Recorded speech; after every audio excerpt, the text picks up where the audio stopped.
स्वाधिष्ठान चक्र. स्वाधिष्ठान चक्र कुठं आहे त्याचे थोडंसं वरती, म्हणजे बेंबीच्या आणि हे बसाच्या जागेच्या मधलं हा जो भाग आहे इथला, इथं बेंबीच्या आणि इथला मधला भाग ओटीपोट म्हणूया. तर हा स्वाधिष्ठान चक्र, याचं नाव आहे स्कॅरल चक्र. स्कॅरल, SACRAL, स्कॅरल चक्र. स्कॅरल चक्र म्हणजे स्वाधिष्ठान चक्र. त्यानंतर नाभीमध्ये जे आहे ते मणिपूर चक्र. मणिपूर चक्राला सोलार प्लेक्सेस असे म्हणतात इंग्लिशमधून. त्यानंतर अनाहत चक्र जे आहे, अनाहत चक्र कुठं आहे, बेंबीच्या वरती आणि म्हणजे गळ्याच्या मध्ये इथं छातीमध्ये थोडक्यात. तर अनाहत म्हणजे हृदयाचं चक्र, हार्ट चक्र सुद्धा म्हणतात इथं छातीच्या भागात. अनाहत चक्रला हार्ट चक्र असे सुद्धा म्हणतात इंग्लिशमधून. त्यानंतर विशुद्धी चक्र. विशुद्धी चक्र कुठं आहे, गळ्यामध्ये. विशुद्धी चक्राला काय म्हणतात, थ्रोट चक्र. थ्रोट आपण म्हणत नाही थ्रोट इन्फेक्शन झालं तसं थ्रोट चक्र. त्यानंतर हे जे चक्र आहे आज्ञा चक्र, म्हणजे जिथं सोल आपला राहतो, आत्मा राहतो, परमात्मा राहतो, इथं सगळ्यात शरीरातला सगळ्यात महत्त्वाचा भाग परमेश्वर राहणारा इथं आहे. आणि निराकार निर्गुण परमेश्वर इथं राहतो. सगुण इथं राहतो, निराकार इथं. तुझ सगुण मनो की निर्गुण रे, सगुण निर्गुण एक गोविंदू रे, तुझ सगुण मनो की निर्गुण रे. सगुण ही तोच आहे, निर्गुण ही तोच आहे. आपण सुद्धा जगात बघतो बघा, काय काय निर्गुण परमात्म्याचीच पूजा करतात. जसं की मुस्लिम धर्मीय मूर्तीपूजा करत नाहीत, ती अल्लाह म्हणजे निराकार एकच अल्लाहला मानतात. म्हणजे त्यांचाही अल्लाह म्हणजे निर्गुण निराकार, म्हणजेच तोच परमात्मा आहे, त्याला अल्लाह ते म्हणतात. आणि आपण सगुण रूपात, सगुण म्हणजे शंकर भगवान, राम भगवान, सीता माता, हे सगळी जे मूर्ती आहेत या रूपात आपण करतो. मार्ग वेगळे असले तरी सगळ्या नद्या जशा शेवटी सागराला मिळतात, तसे सर्व धर्मांचं सार हे परमेश्वराच्या निर्गुण निराकाराकडे. आपण आकाराकडून निराकाराकडे जायचं आहे. आता आकारात आहोत ना, निराकारातून आकारात आलो. आधी निराकार, आकार नव्हता आपल्याला, आपण परमेश्वराजवळ होतो आत्म्याच्या रूपानं. मग आपल्याला एक बॉडी दिली देवानं, त्यामध्ये जीव ओतला, मग आपल्याला आकार प्राप्त झाला. पण हे देह का असं कायम राहणार आहे का, नाही. म्हणून आपल्याला निराकाराकडे जायचं असेल तर, भगवंताकडे जायचं असेल तर अजून निराकारमय व्हायला लागेल.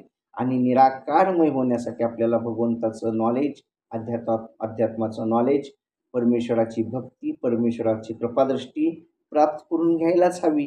तरच आपण तिथं पोचू ना, नाहीतर आपण मध्येच हेलकावे. कारण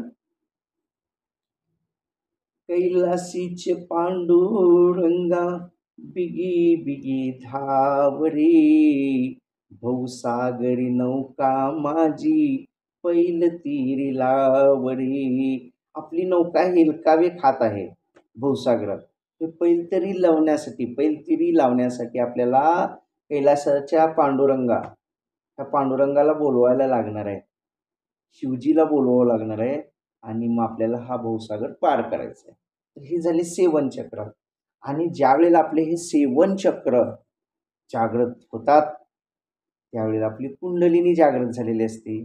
आणि आता हे मी का सांगितलं सगळं, आणि या सगळ्या गोष्टी कधी साध्य होतात, तर अगोदर आपली सुषुम्ना नाडी ॲक्टिवेट केली पाहिजे. सुषुम्ना नाडी कुठं आहे, इला आणि पिंगळाच्या मध्ये. डावी इला, पिंगला उजवी, या दोनोच्या मधली म्हणजे सुषुम्ना नाडी, त्याला दैवी नाडी म्हणतात. तर ही दैवी नाडी दिवसातून साधारणतः कधी कधी आपण ॲक्टिवेट होण्याचा जास्त चांगला टाईम आहे. तर ब्रह्ममुहूर्तावर जर आपण मेडिटेशन किंवा प्रार्थना किंवा ध्यान, चॅन्टिंग केलं, देवाचं ध्यानधारणा केली, ब्रह्ममुहूर्त सकाळी साधारणतः 4 ते 5:30चा टाईम सकाळचा, म्हणजे उठलं झोपेतनं उठून आपण पुन्हा अजून पूर्ण जगातलं आपल्याला म्हणजे हे उठल्या जी अवस्था असते म्हणजे पूर्ण आपल्याला आपली पण ओळख नीट झालेली नसते. जो हा मधला संधिकाल असतो तो फार महत्त्वाचा असतो. त्यावेळेला सुषुम्ना नाडीचा झोपेतनं उठल्या आपली सुषुम्ना नाडी चालू असते. कारण तो संधिकाल म्हणजे झोप संपलेली असते आणि जागृत अवस्था आलेली असते. म्हणजे असे संधिकाळ जे आहेत, पुन्हा दुपारी 12 वाजताचा टाईम हा सुद्धा संधिकाळ मानला जातो. कारण टाईम चेंजिंग 12 झाली की पुन्हा 1, 2, 3, 4, 5, 6, 7, 8, 9, 10, 11, 12 पुन्हा अजून 12 पर्यंत. हा जो संधिकाळ आहे, जसं दिवस मावळताना पुन्हा सूर्य मावळताना सूर्य मावळताना पाहिला का, की थोडं अगोदर खुल्ला असा प्रकाश होतो आणि मग पुन्हा मावळतो. तसं तो जो संधिकाळ आहे, तर त्या टायमाला आपली सुषुम्ना नाडी जागृत झालेली असते. तर अशा टायमाला आपण देवाची ध्यानधारणा केली, तर आपल्याला परमेश्वराची प्राप्ती होते आणि संध्याकाळी 12 वाजता म्हणजे झोपायचं आपण जर उशिरा झोपत असतो 12 वाजता आपण साधारणतः 12 वाजेच्या 10 मिनिटं कमी आहेत, त्यावेळेला जर आपण मेडिटेशन केलं, म्हणजे आपल्याला आता झोप लागणार आहे थोड्या वेळात झोपणार आहोत, तर त्या अवस्थेत म्हणजे जागृत अवस्थेतून झोपेच्या अवस्थेत जात असताना किंवा झोपेच्या अवस्थेतून जागृत अवस्थेत येत असताना सकाळी उठल्यावर किंवा दुपारी 12 वाजता टाईम चेंजिंग होताना किंवा दिवस मावळताना ह्या ज्या वेळा आहेत, त्यावेळेला आपली सुषुम्ना नाडी चालू झालेली असते किंवा होण्याची शक्यता खूप असते. तर त्यावेळेला आपण मेडिटेशन, ध्यानधारणा, देवाची आराधना करायला पाहिजे आणि कुंडलिनी जागृत करण्याचा मंत्र जो आहे बीज मंत्र, तो आपल्याला मी सांगायचं विसरलो. तर कुंडलिनी जागृत करण्यासाठी एक मंत्र आहे. तर कोणता आहे? तर आपण मूलाधार चक्राचा बीज मंत्र आहे लं लं म्हणजे लसणाचं आणि त्याच्यावर टिंब लम म्हणताना कसं म्हणायचं लं लं लं असं जर आपण लमचा चॅन्ट केला 108 वेळा दररोज 21 दिवस, तर तिथून आपलं मूलाधार चक्र जागृत व्हायला लागतं आणि मग आपल्याला आपल्याला जे आधार देणारं चक्र आहे, आपल्या शरीराचं बॅलन्सिंग, मनाचं बॅलन्सिंग करणारं, तर आपल्याला शरीर आणि मनावर ताबा मिळतो. दुसरं जे आहे स्वाधिष्ठान चक्र आणि त्याचा बीजमंत्र आहे वम म्हणजे वजनाचं आणि त्याच्यावर अनुस्वार वम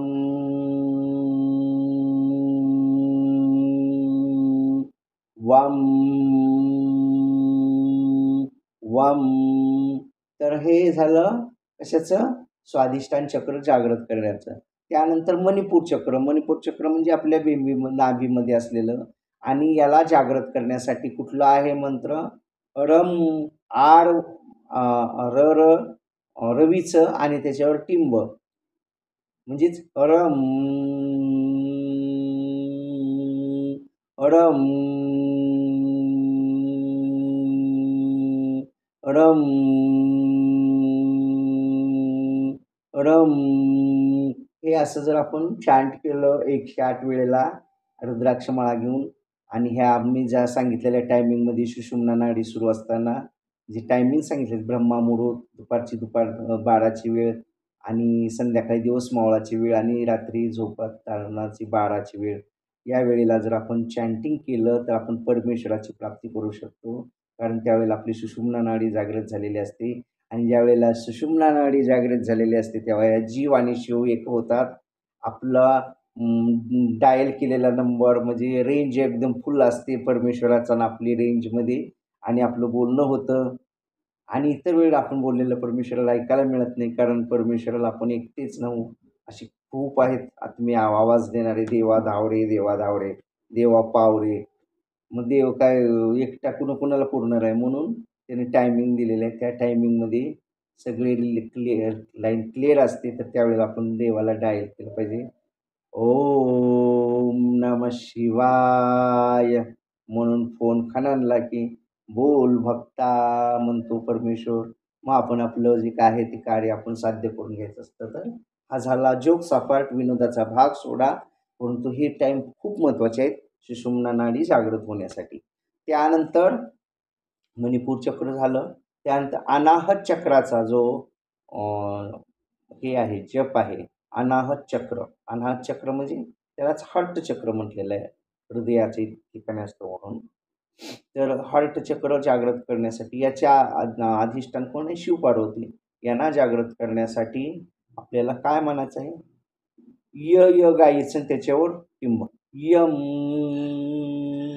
यम यम. हे जर आपण चॅन्ट केलं तर आपलं अनाहत चक्र म्हणजे हृदयाचं चक्र जागृत होतं. त्यानंतरचं आहे विशुद्धी चक्र. विशुद्धी चक्र म्हणजे आपल्या इथं कंठाच्या ठिकाणी असतं आणि त्याला जागृत करण्यासाठी आपल्याला ह ह हरणाचं आणि त्याच्यावर टिंब हम हम हम असा 108 वेळेला चॅन्ट करायला लागेल किंवा मंत्रोच्चार करायला लागेल. म्हणजे आपल्याला आपलं विशुद्धी चक्र म्हणजे कंठातलं चक्र जागृत होण्यास मदत होईल. त्यानंतर आहे आज्ञाचक्र. आज्ञाचक्र म्हणजे परमेश्वराचं स्थान, आत्म्याचं स्थान. आणि हे जागृत करण्यासाठी आपल्याला कोणता मंत्र, बीज मंत्र म्हणायला लागेल तर हरणाचं आणि त्याच्यावर अनुस्वार हम हम हम. हे झालं आज्ञाचक्र म्हणजे हे चक्र सुरू होण्यासाठीचा बीजमंत्र. आणि शेवटचं जे सहस्त्राचार चक्र आहे, जिथं निर्गुण निराकार परमेश्वराचं अधिष्ठान आहे, ते चक्र चालू होण्यासाठी आपल्याला मंत्र म्हणायचा आहे ओम.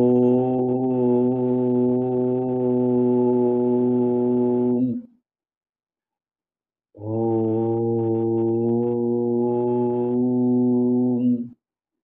ओम. तर हा मंत्र म्हटल्यावर आपलं हे सहस्त्राकार चक्र सुरू होतं आणि हे सातही चक्र सुरू झाली की आपण देवाच्या विश्वात आपण जातो किंवा देवरूपाला स्थान आपलं मिळतं. देवाशी कॉन्टॅक्ट होतं, देवाशी ओळख होती, अध्यात्माशी ओळख होती. त्रिकाल ज्ञान येतं, भूत भविष्य आणि भूत वर्तमान आणि भविष्य याचं नॉलेज मिळतं. आता तुम्ही म्हणाल हे कसं काय? तुम्ही बाबा वेंगू किंवा अच्युतानंद, संत अच्युतानंदांचं नाव ऐकलं असेल. संत अच्युतानंद 500 वर्षापूर्वी होऊन गेलेले आहेत. कुठं? ओडिसामध्ये. तर त्यांनी भविष्यवाणी जे जे सांगितले ते अगदी खऱ्या झालेले आहेत. त्यामध्ये इंदिरा गांधीचा मृत्यू, राजीव गांधीचा मृत्यू, भारतावर 2014ला ही एक असा राज्य करणार जो म्हणजे संसारिक नाही असा, म्हणजे संन्यासी असल्यासारखा, तेजस्वी असा म्हणजे मोदीजी. आणि शिवाय थर्ड वर्ल्ड वॉर, तिसरं महायुद्ध कधी सुरू होईल 2025ला, कल्की भगवान कधी येतील 29 मार्चला, किंवा सुनामी कधी येईल, भूकंप कधी होतील, ह्या सगळ्या घटना जे जे भारताविषयी इतर देशाविषयी. आता तिसऱ्या वर्ल्ड वॉरमध्ये 13 मुस्लिम देश आपला एकत्र करून चायना आपल्याशी भारताशी लढणार आहे आणि तुंबळ युद्ध चारी बाजूनं होणार आहे, परंतु भारताचाच विजय होणार आहे. भारताकडून फक्त रशिया हा भारताला मदत करणार आहे. आणि आपल्याला 2032 पासून आपलं कलियुग तर आता अंतच झाला 29 मार्चला, परंतु पूर्ण अंत होण्यासाठी 7 वर्ष लागणार आहेत आणि 2032 पासून सत्ययुगाची स्थापना होणार आहे. कारण सत्ययुगात आपल्याला पाहायला मिळणार आहे, परंतु आपण परमेश्वराच्या सानिध्यात, परमेश्वराच्या आठवणीत राहिलं पाहिजे. परमेश्वरानं जे जीवन जगण्याचे नियम घालून दिले तसं जगलं तर आपल्याला सत्ययुगसुद्धा पाहायला मिळेल. आणि खरंच आपण लकीएस्ट पर्सन आहोत की आपल्याला सत्ययुग पाहायचं देवानी संधी दिलेली आहे. तर त्या संधीचं सोनं करायचं की नाही करायचं हे आपल्याच हातात आहे. कारण या 7 वर्षामध्ये 60 कोटी लोक बळी जाणार आहेत. म्हणजेच परंतु आपल्याला भ्यायची गरज नाही. जे अधर्मी लोक आहेत, दुष्ट आहेत, ते दुसऱ्यांना त्रास करतात, दुसऱ्यांचे लुबाडून काहीतरी घेतात, दुसऱ्यांना त्रास देतात, दुसऱ्यांना मारतात, दुसऱ्याचा खून करतात, दुसऱ्याचा बलात्कार करतात, दुसऱ्याकडे वाईट नजरेनं बघतात, दुसऱ्याची प्रॉपर्टी आपल्याकडं ओढून घेतात किंवा दुसऱ्यांना ची प्रॉपर्टी फसवेगिरीनं आपल्याकडे प्राप्त करून घेतात किंवा दुसऱ्यांना त्रास देऊन धनसंचय करतात. तर असे जे लोक वृत्तीचे आहेत, अधर्मी लोक आहेत, या लोकांचा खात्मा करण्यासाठी भगवान कल्की आलेले आहेत. अगोदर कलीबरोबर युद्ध होणार. कलीमुळं तर हे कलियुगात सगळे कली नावाचा राक्षस मानला जाणार. शिवाय हे राक्षसी वृत्तीचे जे आत्मे आहेत पृथ्वी तलावर, जे दुसऱ्यांना त्रास देण्यासाठी मगरमच्छ होऊन माजलेले आहेत, अधर्म माजलेला आहे. यदा यदा हि धर्मस्य ग्लानिर्भवन्ति भारता संभवानी युगे, ज्या वेळेला धर्माला ग्लानी येते, सज्जनांना त्रास दिला जातो, अशा वेळी भगवान परमेश्वर पृथ्वीवर येऊन सज्जनांचं रक्षण आणि दुर्जनांचा विनाश करून पूर्ववत सुंदर अशी सृष्टी निर्माण करतात. आणि हे चक्र आतोनात चालू आहे.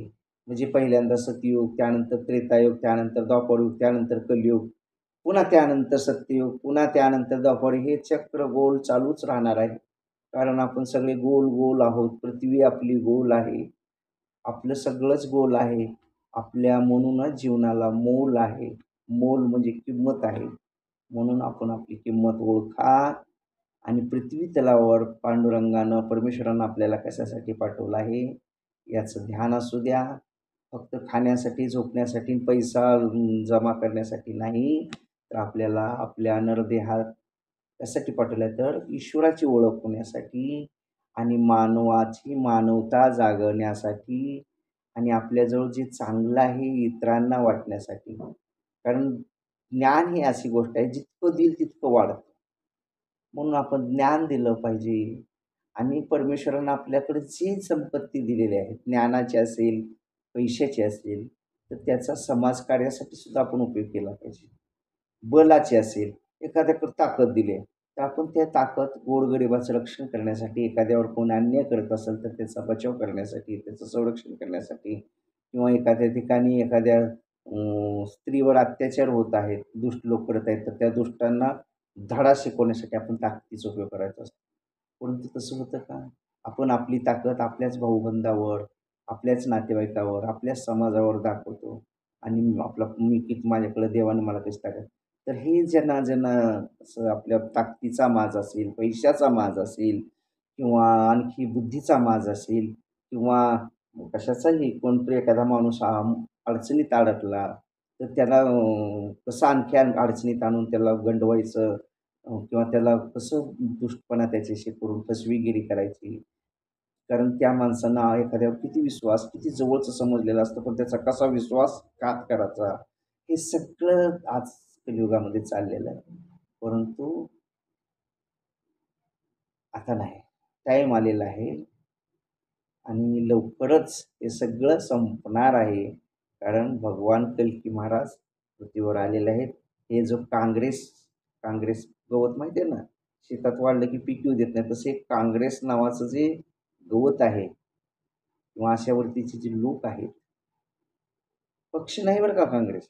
काँग्रेस नावाचं गवत किंवा जे असे त्रास देणारं गवत असतं ना, तर तो गवत. तर असं जे आहे किंवा दुष्ट वृत्तीचे लोकं, दुष्ट आत्मे, दुसऱ्यांना त्रास देणारे किंवा दुष्ट देशसुद्धा आहेत काय-काय. बघा चायना किती माजलंय.